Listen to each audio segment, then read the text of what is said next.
Sa Lunes pala is exam natin yung 8, season 1 to 8. Kasi meron tayong 4 na exam sa in 5. Next exam after pa naman ang 17. Ito sa Lunes ito. Okay. Yung next exam.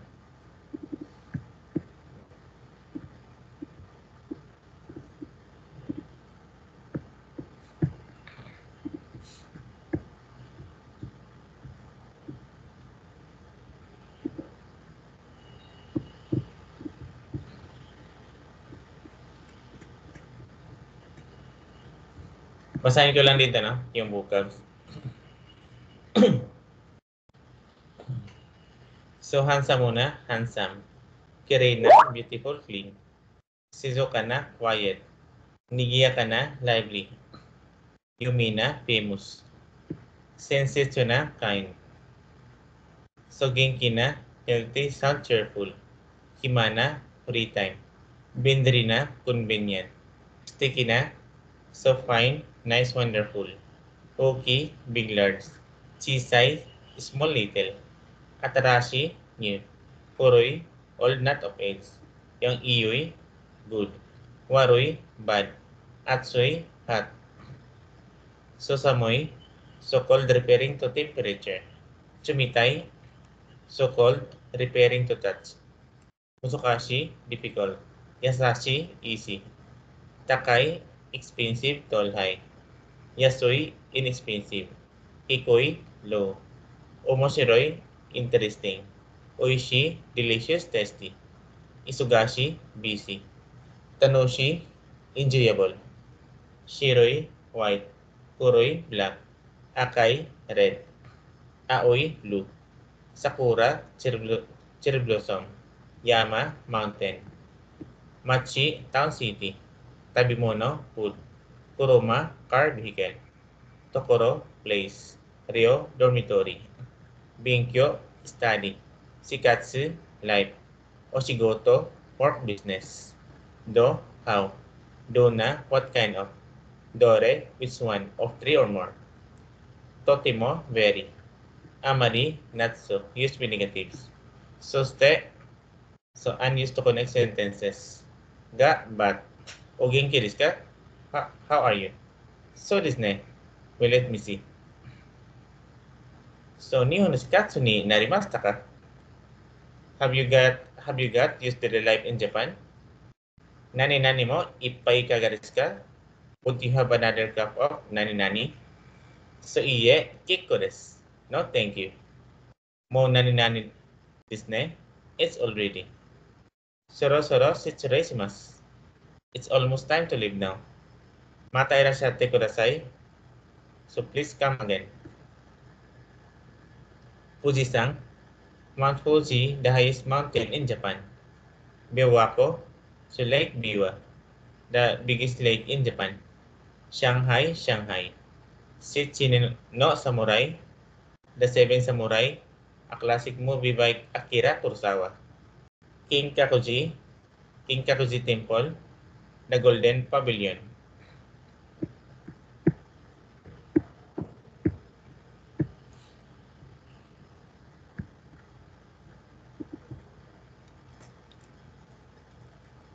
Salah.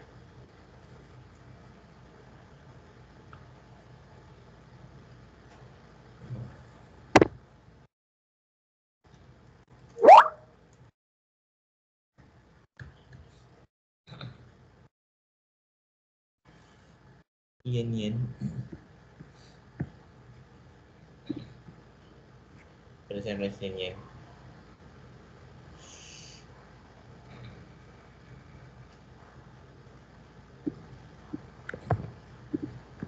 Importante din yung attendance, no? Kasi advice ng school, pag yung grado mo dito, bumaba siya ng 75, so bawal ng bigyan ng certificate. Sabi na may-ari, no? Pag bumaba ng 75 yung grado, katupa siya na, no? Almost 10 absent, no? Pag ano. So dito tayo sa adjectives.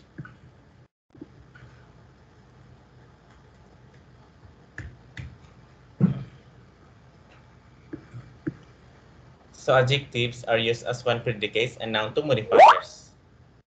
So the inflect and are divided into two groups. So ay adjectives and na-adjectives according to the inflection.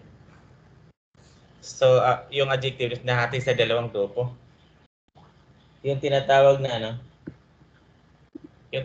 na ay adjective at saka na-adjective. Magkaiba yung conjugation dito, no? Magkaiba din yung conjugation dito sa na-adjective. May tanong ba rin? Ay, mas. I-send ko lang yung list ng adjective na. Kasi ito yung topic natin ngayon.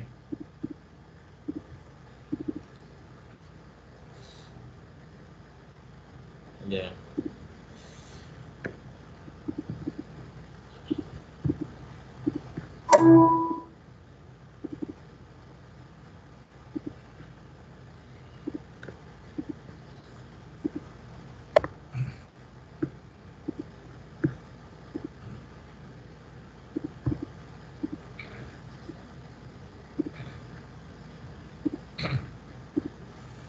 So, meron tayong tinatawag na ay adjective.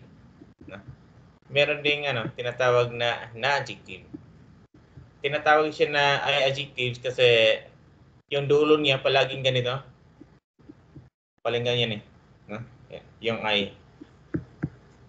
Kagaya ng yung takay o yung mahal. Ay tinatawag siya na ay adjective. Yung dulo niya palaging ay. No? Yung sa na-adjective naman. Yung tahen. Mahirap. Walang ay. So yun yun Bakit naman na tinatawag to na na-adjective? So yung paliwanag is andun sa number 3. Bakit tinatawag siya na na-adjective na? Okay. So yung yung ay adjective, meron siyang 4 na tenses. Lagyan natin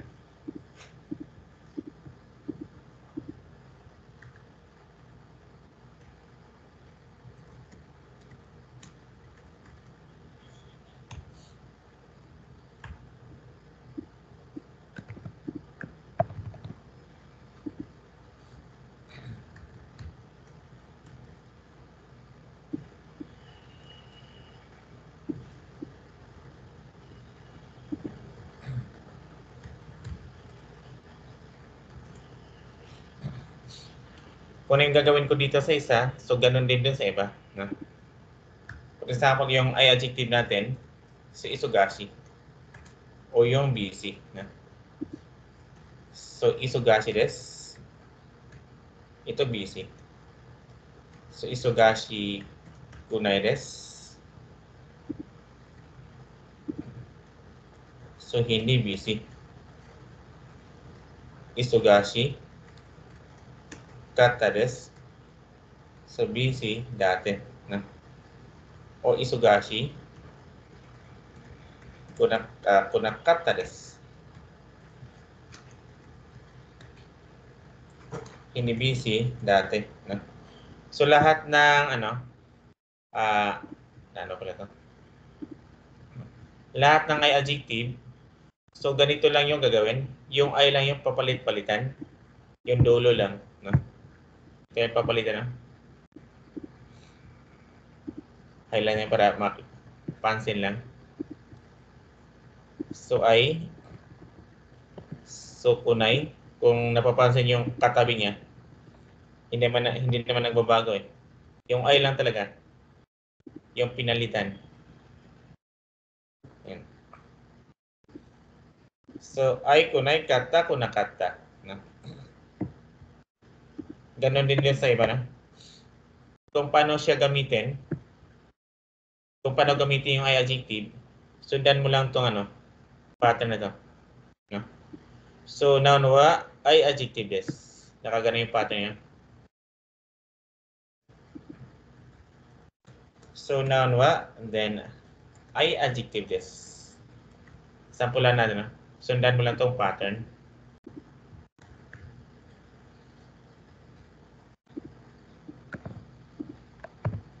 For example, yung noun natin, si Mr. Tanaka. Then, yung adjective, yung isugashi. No? So, ima, Tanaka sama, isugashi desu. Busy po si Mr. Tanaka. So, ngayon, no? Pag naka-negative, ikunay mo lang, no? Yung dulo. Yung hindi. So, hindi po busy si Mr. Tanaka ngayon. No? Pag hindi, yung hindi busy.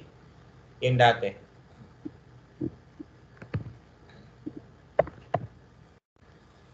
So, busy po si Mr. Tanaka kahapon. No? Palitan mo yung ima ng kahapon. So, palitan mo lang yung ay ng kata kasi naka-past tense. Ay. So, kino, Tanaka sangwa, isugasi kata desu, no? Pag naka-negative.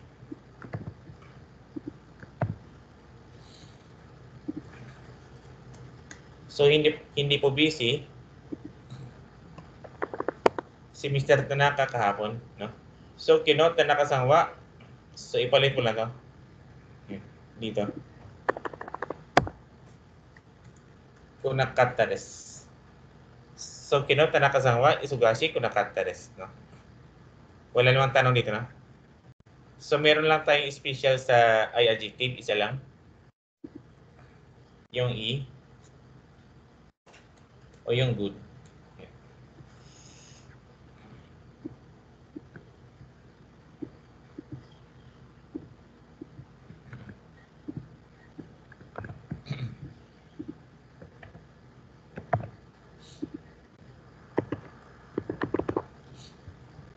Kasi lahat ng ay adjective, kahit babaguhin mo yung isang ay, yung katabi niya hindi na nagbabago.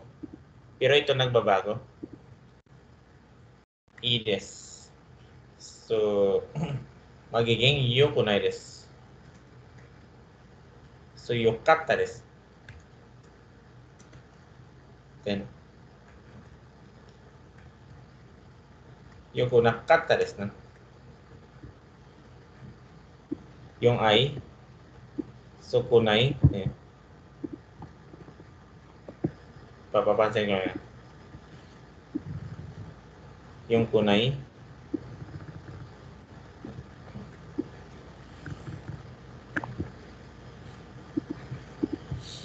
kasi palaging, ano yun eh, ay kunay, kata, kunakatta. Ay kunay, kata, kunakatta. Kaya lang, pag yung ay na to, gagawin mo siyang kunay, so yung katabi niya ay nagbabago, naging iyo. Maliban lang dyan sa isa na yan. Pero lahat ng adjective maliban dito sa isa, yung katabi niya, so hindi nagbabago. So dito lang sa isa, no? So wala namang tanong dito sa yun sa ay adjective, no? So dito tayo sa na-adjective.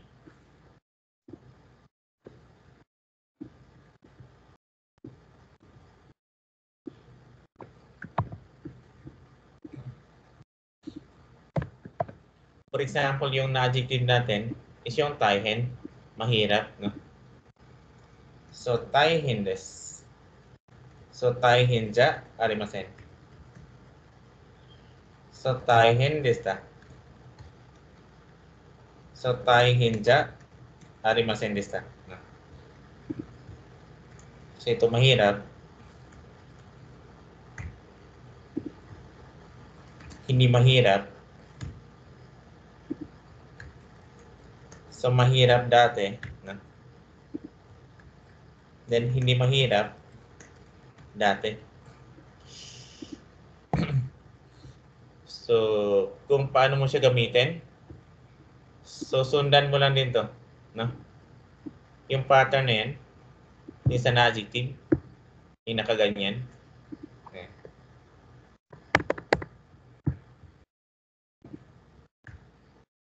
So noun wa, and then na-adjective desu. Pag na-adjective, ito lang yung binabago-bago, yung des lang. Yan.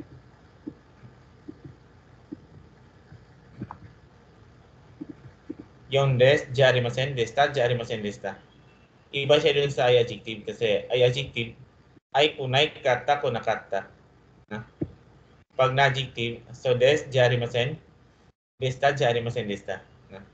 Kung paano mo gamitin, sundan mo lang din tong pattern na to. Yung nakalagay din sa 2. For example, no? Yung noun natin, Nihongo. Yung Japanese language, no? So, na-adjective, so taihen. So, Nihongo wa taihen desu. Mahirap po ang Japanese language o yung Nihongo. Pag hindi,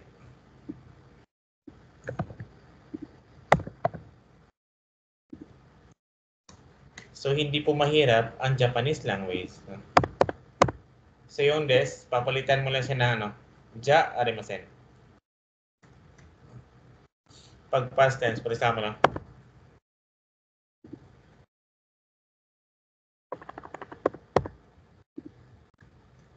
mahirap po ang exam, so kahapon.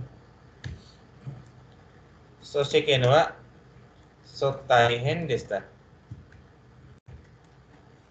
So palitan mo lang yung ano, no? Yung part ito na nakadesta. Yung past tense positive. Mahirap po ang exam kahapon. Shiken wa taihen deshita. Nakalimutan yung kahapon. Pag hindi mahirap,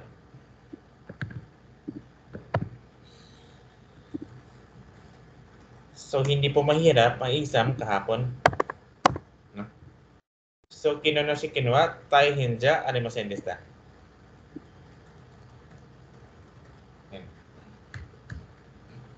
Simple lang, no? Kasi susundan mo lang naman yung pattern. Pero meron tayong ano, tinatawag na adjective special, no? So yung ano, yung anim. So yung kirei, so tine, kirai, yomei, shinpai, at saka na ano, shitsurei.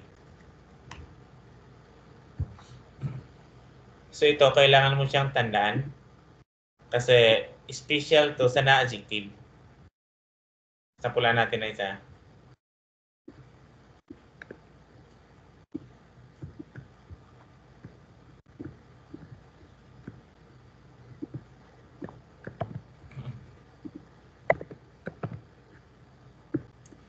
So for example, dito sa kirei, yung maganda.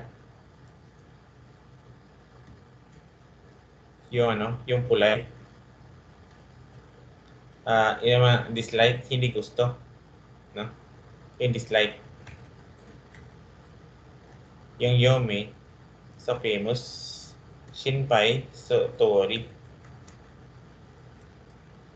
Shitsurei, ito yung rude. For example, dito sa maganda, dalawa yung meaning niya, clean and beautiful. No? Maganda at saka malinis. Double meaning. Ito isa kiredes. So since ano siya, na adjective, meron palang ganito na mag-conjugate, nakakunay. Kasi tinitingnan to dito eh. No? May ganyan eh. Nakakunay. So mali ito, no? Kasi na-adjective siya. So ito pa rin yung ilalagay mo. So kereja arimasen. So kere desta. So kereja arimasen desta. So maganda, hindi maganda, maganda dati, hindi maganda dati. No? So wala lang tanong dito, no? Tandaan nyo lang to, no? Kasi pag hindi mo alam na na-adjective pala to, no? Posibleng magkamali ka dun sa conjugation, baka maging ganito, no? Baka magiging kunay kata kunakatta. Kasi meron kang nakikitang ay dun sa dulo, no? Ito lang naman yun eh, ba? Yung anim.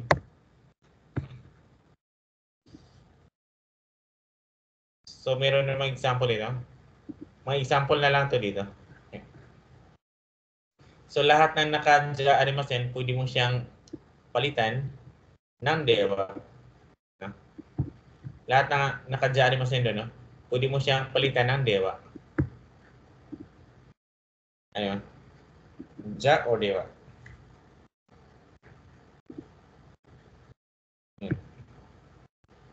Ganun dito, sa baba.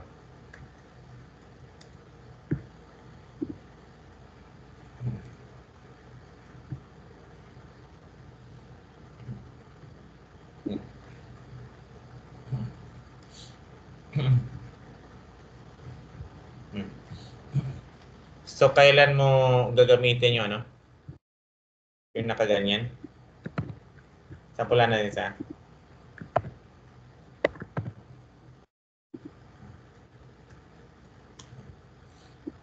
yung part na yun. Magkapareha na meaning. Kailan mo gagamitin to? Kailan mo din gagamitin to? No? So, basahin natin para klaro lang. Kasi may nakalagay rin diwa. No? Basahin natin para klaro lang.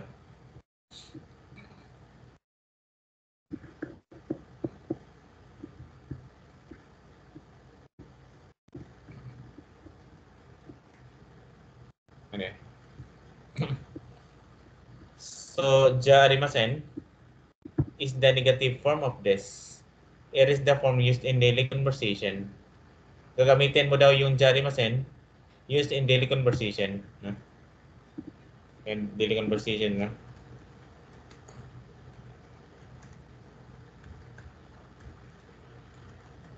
Kasi magkapareha lang meaning. No? Yung sa diwa naman. So for formal speech or writing, so dewa arimasen is used instead. Gagamitin mo pala to pag nasa dito ano sa punto na yan. So, formal speech or writing. So yun yung ano, pinagkaiba ng dalawa.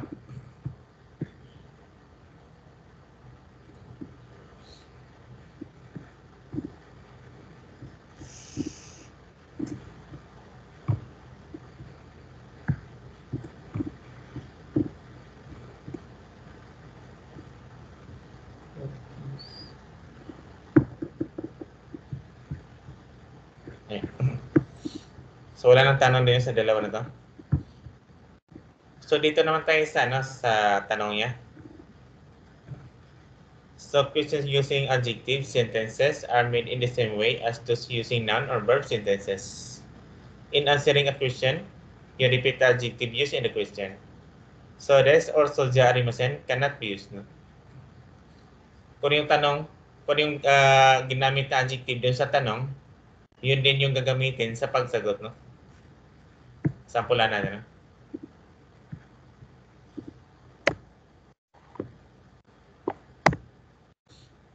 Unahin natin yung ay adjective. Ayan.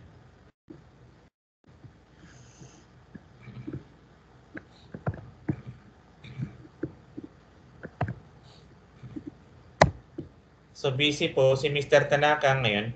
Ima Tanaka-sanwa isugashi desu.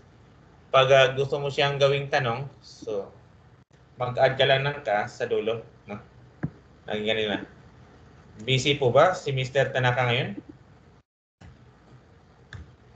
So, opo, busy po.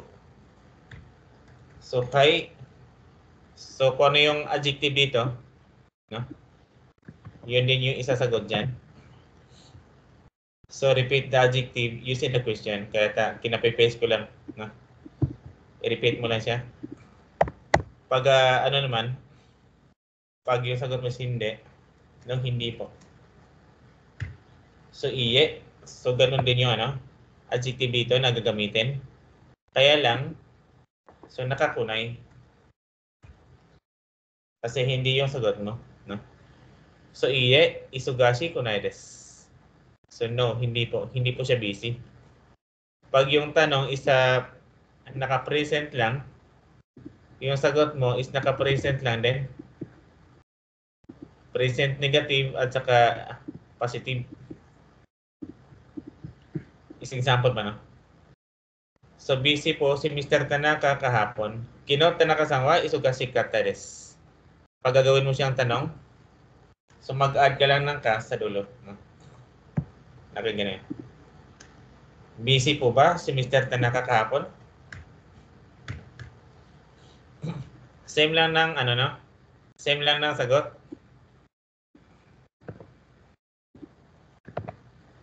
So, busy po ba si Mr. Tanaka kahapon? So, opo, busy po. Or no, hindi po. No? Kaya lang, pag yung tanong is naka-past tense, past tense yun eh. No? So, i-past tense mo din yung ano, sagot mo. Sa Tagalog kasi magkapareha lang eh. No? Ganun din, no? I-past tense negative mo din to. So, iye, isugasi ko na kata desu. No? So, pag yung tanong na naka-present, present din yung adjective na isasagot mo. Pag yung tanong is naka-past tense, so past tense din yung isasagot mo na adjective. Kasi sa Tagalog, magkapareha lang eh. Pag titignan sa Tagalog. Yung sa adjective,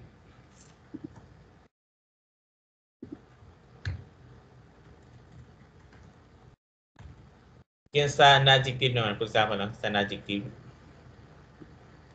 So, ayan.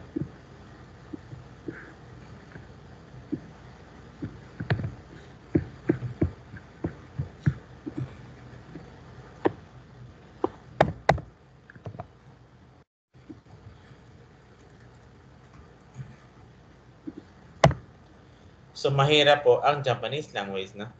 So, Nihongo wa taihen desu. Pag gagawin mo siyang tanong, so mag-add ka lang din ng ka, no? So, mahirap po ba ang Japanese language? So, opo, mahirap po. So, hi, kung ano yung adjective dito, no? Yun din yung adjective na isasagot mo. So, hi, taihen desu. Pag hindi naman, no, hindi po. So, iye, gawin mo lang to negative. Yung ja, arimasen. No?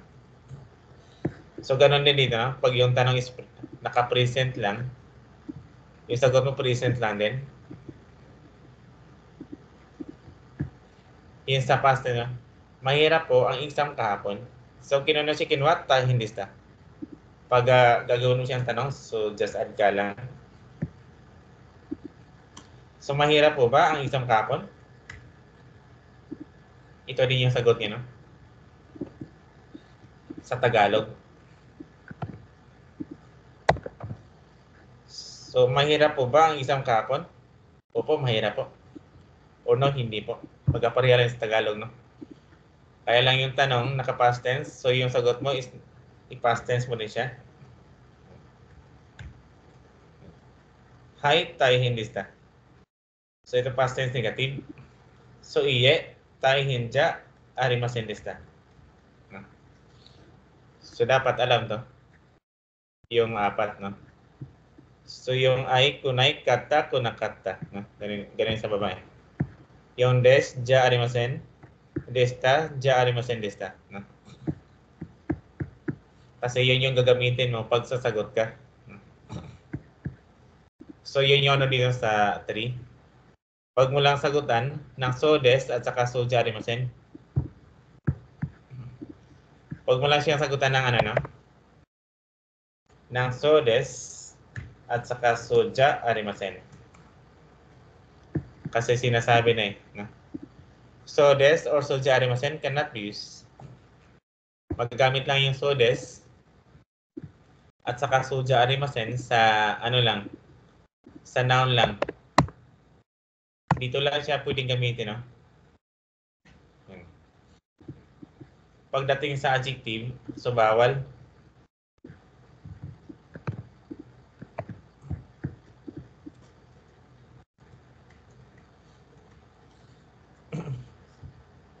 Ay adjective na adjective. So, sampulan natin ng isa para klaro. Bakit bawal yung ano? Bakit bawal yung isa? Na. Tanaka-san wa sensei desu ka? Si Mr. Tanaka po ba ay isang teacher. Yung sensei pala, yung katabi ng desk, yung sensei pala is a noun. Yung tinutukoy dito na noun, no? Kahit pwede. So, hi, so desu. So, opo, teacher po. No? O iye, soja arimasen. Or no, hindi po. No? So, dyan siya pwede. No? Pero pagdating sa adjective, so bawal.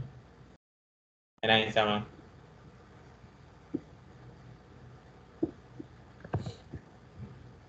Magkapareha lang kasi siya tingnan sa Tagalog. Ilagay natin yung dalawa.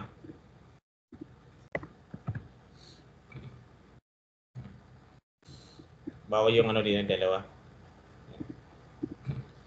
So, mahirap po ba ang Japanese language? Opo, mahirap po. Si Mr. Tanaka po ba isang teacher? Opo, teacher po. Magkapareha lang yun. No? Magkapareha lang yun, ano? Sagot. Opo, mahirap po. Rita naman, opo, teacher po. Kaya lang yung isa, pwede mong sagutan ng so desu. Dito, bawal. Bakit? Kasi yung mahirap, hindi siya noun, adjective siya. No? Yung ano pala, yung taihen pala, adjective. So, bawal mo siyang sagutan ng so desu. Dito sa taas, okay lang kasi yung sensei is a noun. No? Ganon din sa isa. Si Mr. Tanaka po ba ay isang teacher? No, hindi po. Mahirap po ba ang Japanese language? No, hindi po. Magkapareha lang, no? Yung isa pwede mo sagutan ng soja arimasen. Yung isa ay hindi. Kasi yung taihen, isa na adjective. So, yun tinutukoy niya rin. So, soja arimasen cannot be used, no? Kasi adjective siya. So, wala nang tanong dito sa, ano, sa so des na to.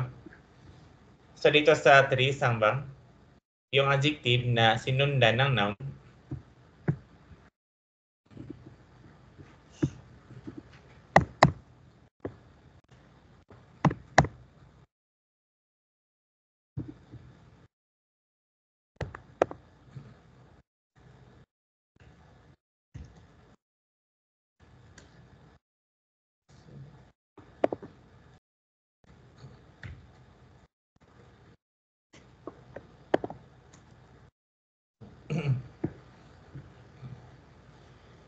so an adjective is put before a noun to modify it.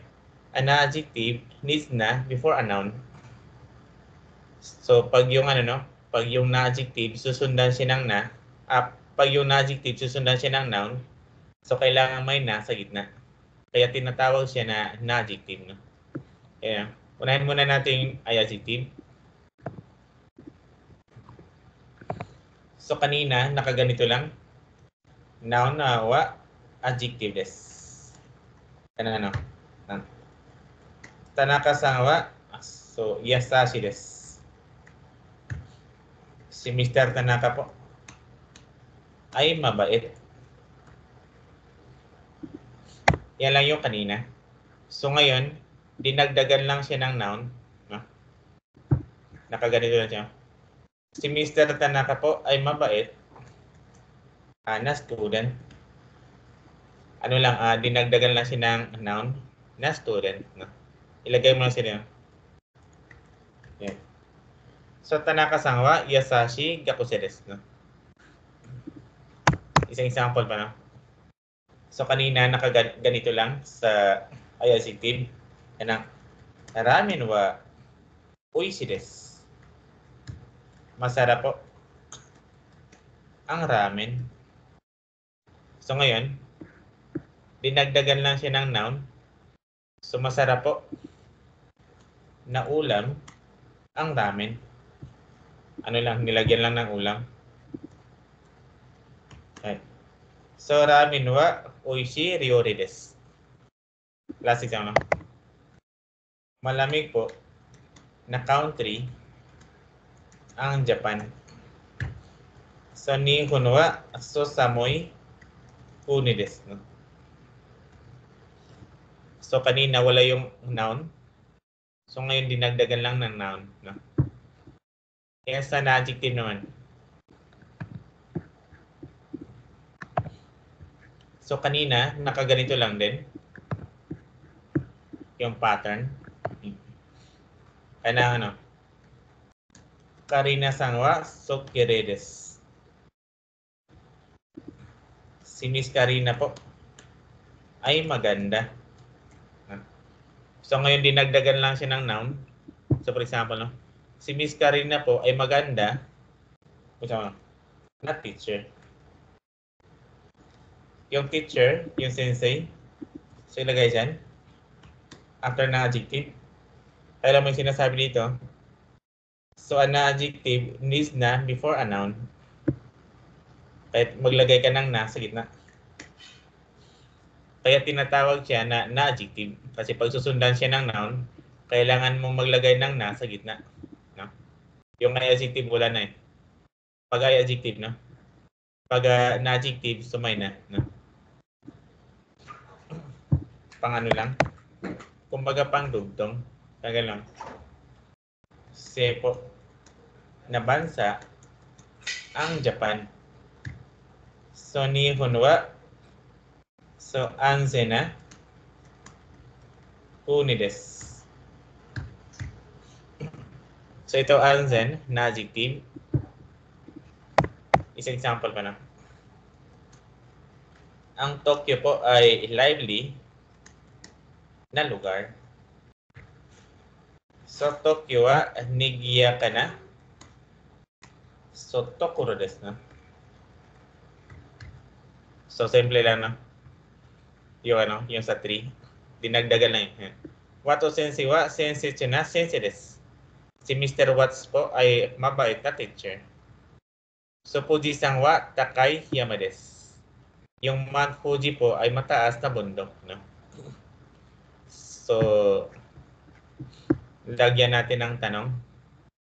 Ito naman yung tanong niya. So,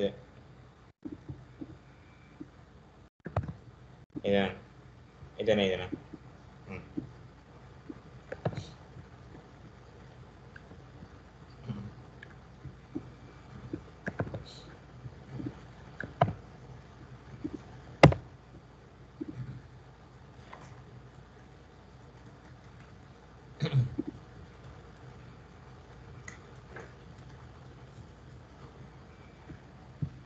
So, si Mr. Tanaka ay mabait na student. No? So, just add ka lang din pag magtatanong ka. Tanaka-san wa yasashi gakusei desu ka? Si Mr. Tanaka po ba ay mabait na student?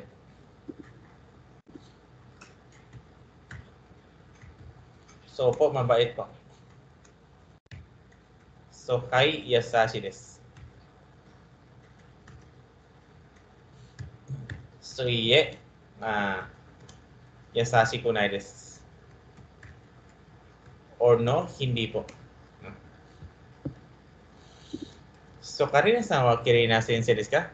Si Miss Karina po ba ay maganda na teacher? So, ano? Ito, hindi niya pa nakikita.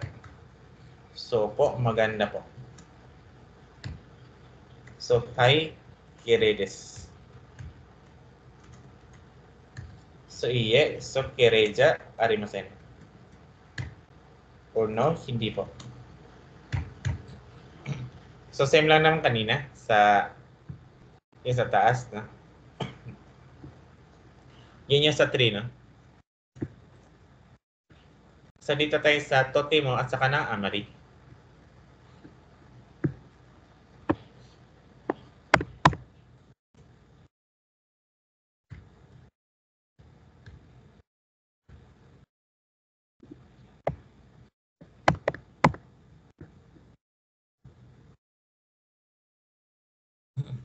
So, totemo and amari are adverbs of degree. Both come before the adjective. They are modifying. Totemo is used in affirmative sentences and means very. Amari is used in negative sentences. Amari and a negative form mean not very. Ibig sabihin ng dalawa na to. So, adverbs of degree. Totemo meaning niya, so very. Yung amari naman, so yung not very.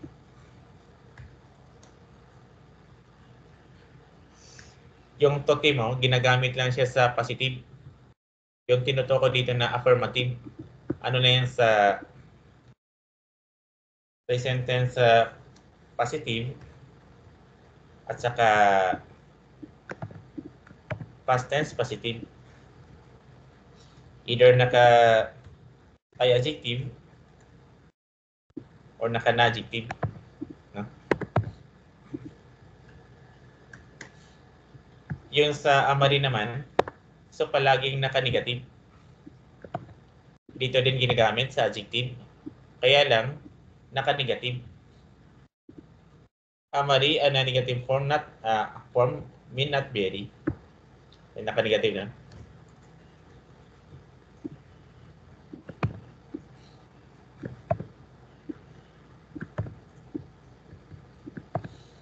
Yung amari, hindi lang siya sa adjective ginagamit. No? Ginagamit din siya sa verb. Verb na naka-negative lang din. No? Sampulan natin na ano, isa para klaro lang. So ito lang yung kanina, no? Balikan na na.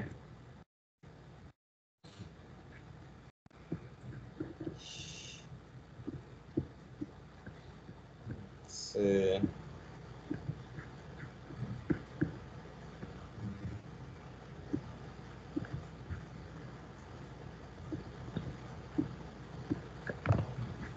kahit ito na lang din yung example natin.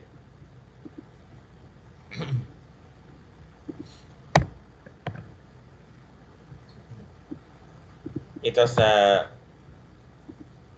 present tense sa positive. Ito sa past. Ito naman sa na-adjective. Then ang past. No? Okay.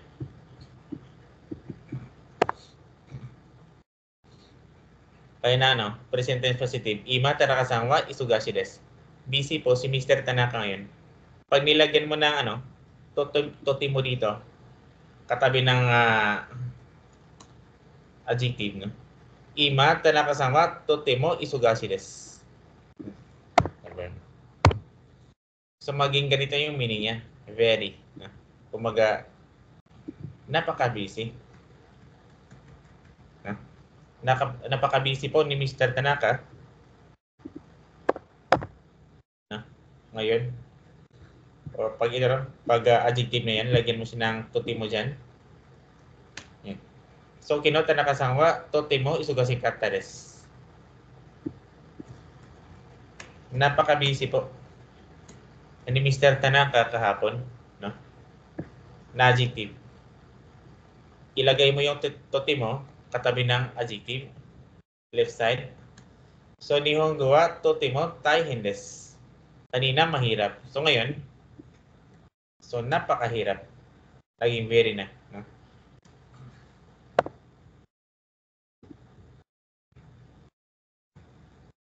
So, napakahirap po ng Japanese language. No?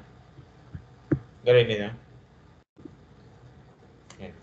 So, kinunoshikin wa totemo taihen desu ka? Napakahirap po. No? Ng exam kahapon. So, yun yung ano din sa, ano, sa yun sa tuti mo. Yun sa amari naman. So, persama no? Yun sa amari.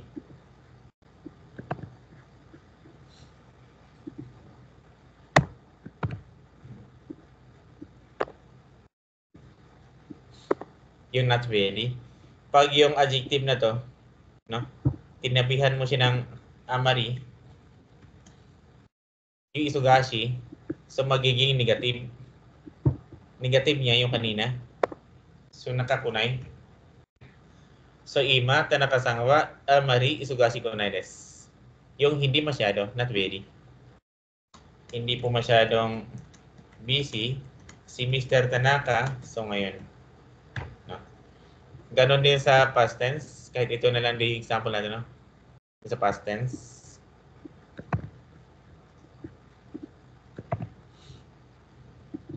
pag yung nakalagay dito is amari, ito naging past tense negative. So papalitan mo to ng past tense negative kasi positive yun eh. Dapat naka-negative pa lang. Isugashi kunakatta desu, no? So kino Tanaka-san wa amari isugashi kunakatta desu. So hindi po masyadong busy si Mr. Tanaka. So kahapon, no? Na adjective.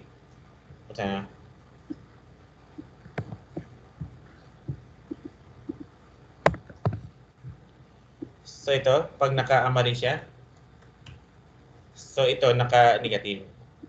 Naka-ja arimasen. So Nihongo wa amari taihen ja arimasen.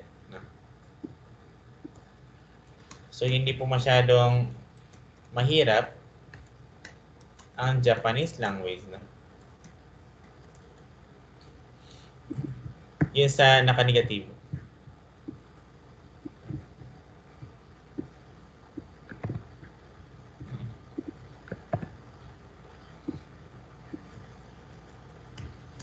So kinuno si kinuha, amari, ito dapat naka-negative. Ja arimasen desta. So kinuno si kinuha, amari taihen ja arimasen desta. So maging ganito na yung meaning.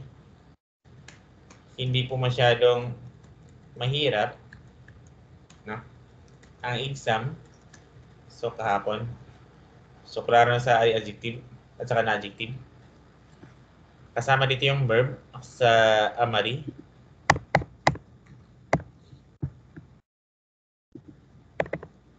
So for example, no? Hindi po masyadong nakikinig si Mr. Santos. So ngayon sa klase, for example, ito no, yung nakikinig pala, verb to, no? Pero pwede siya. So ima Santos susawa ganjog yoni. So amari kikimasen. Ito dapat naka-negative yung verb. Amari kikimasen. So ima Santos susawa jog yoni amari kikimasen.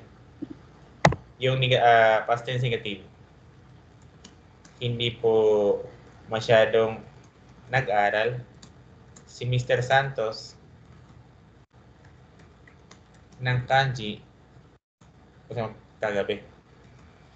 Hindi po masyadong nag-aral si Mr. Santos ng kanji kagabi. Sa Yobes, Santos Osanwa. So, kanji o so amari benkyou desta.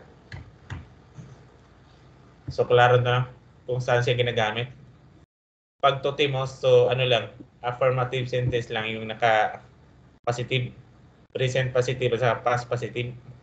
Yung negative, kasama dyan yung verb. So, ay adjective na adjective pati yung verb, no? So, yun yung sa sa yung bang. Yung sa go bang. Yung noun wa do desu ka?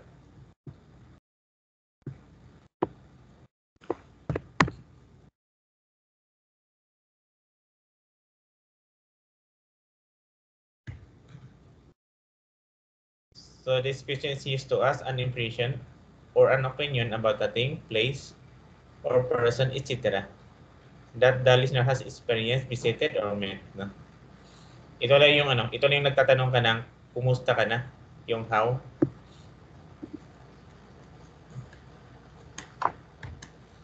So, isa sa mga interrogative. No? Kaya na kaya ng for example yung bagay. For example yung sa things, no? Kumusta po ang bago mong computer?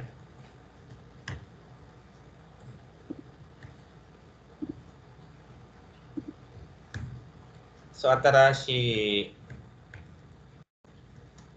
pasokon wa so do desu ka? So, adjective, yung isasagot mo. Either naka-positive or naka-negative.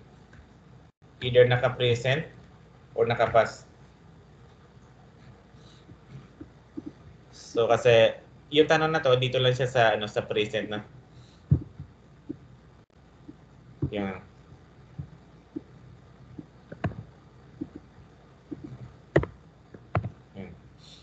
Pag yung tanong is naka-do lang, so present din yung isasagot mo. Pag yung tanong is naka-ganyan, do lista ka, so past tense din yung isasagot mo. Napaka-convenient po. Kumusta po ang bago mong computer? Napaka-convenient po. So, totimo, binri desu. Pag yung tanong is past tense, so past tense din yung isasagot mo. Totimo binri desu ka. Isang example pa dun sa for example sa past. Kumusta po ang party kagabi? So, yobe. So, party wa do desta ka? Ito past tense, so past tense yung isasagot mo. Napaka saya po. So, totimo tanoshikatta desu. Napakasaya po. Last example dun sa do lang. Kumusta po ang pag-aaral mo sa Nihongo?